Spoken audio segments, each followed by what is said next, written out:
Sa mga huling araw, darating ang mga mangungutya na magsasabing, "Nasaan ang pagbabalik ng Panginoon at ang pagtatatag ng kanyang kaharian sa lupa na kanyang ipinangako?" Huwag ninyong kalimutan ang isang bagay na ito, mga minamahal.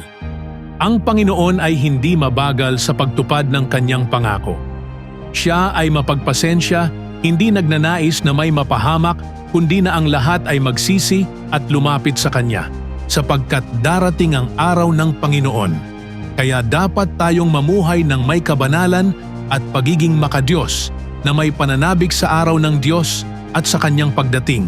Inaasahan namin ang bagong langit at bagong lupa kung saan nananahan ang katuwiran, kaya't gawin natin ang lahat ng makakaya upang tayo'y matagpuang walang kapintasan, walang pagkakamali at nasa kapayapaan sa Diyos. Maging alerto at huwag mahulog mula sa iyong ligtas na kalagayan.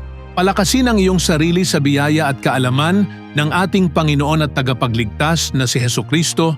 Sa Kanya ang kaluwalhatian, ngayon at magpakailanman. Amen.